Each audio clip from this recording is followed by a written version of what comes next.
Tiles বোঝাই truck নিয়ে জগৎ আর বিলু রওনা দিল ক্ষীরপায়ের উদ্দেশ্যে। মালিক শেষবারের মতো সতর্ক করে দিয়েছিলেন, রাতে রাস্তার মাঝে কেউ ডাকলে কখনো গাড়ি থামাবে না।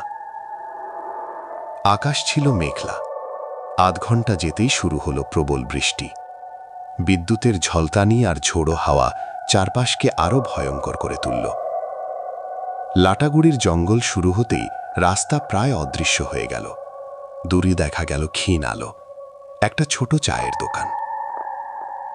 এত নির্জন জায়গায় দোকান, অদ্ভুত। একজন মাঝবয়সী লোক বসেছিল, 2 কাপ গরম আদা চা দিল। চা খেতে খেতেই লোকটা ফিসফিস করে বলল, রাতে ওই জঙ্গলে যেও না, সবাই ফিরে আসে না।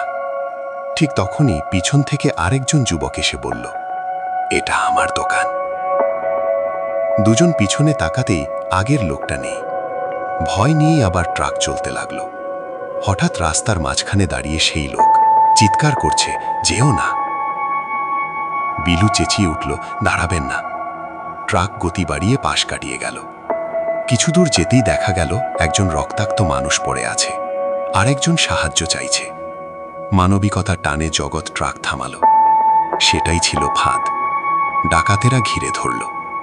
ওরা স্বীকার করল, এই জঙ্গলে সব লুট তারাই করে। ঠিক তখনই ঠান্ডা হাওয়া বইতে লাগল। অন্ধকারে আবার দেখা গেল সেই চাচা, কিন্তু এবার তার চোখ জ্বলছে। সে বলল, আজ আর কেউ মরবে না। এক এক করে ডাকাতরা মাটিতে লুটিয়ে পড়ল। চাচা জানালেন, তার নাম রহমত।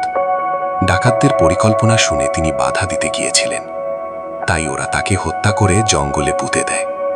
তিনি বললেন, ধর্মের নামে মানুষ হত্যা পাপ, মানুষ হওয়ায় বড় পরিচয়। শেষবার বললেন, আমার দেহটা খুঁজে কবর দিও, তাহলেই মুক্তি পাব।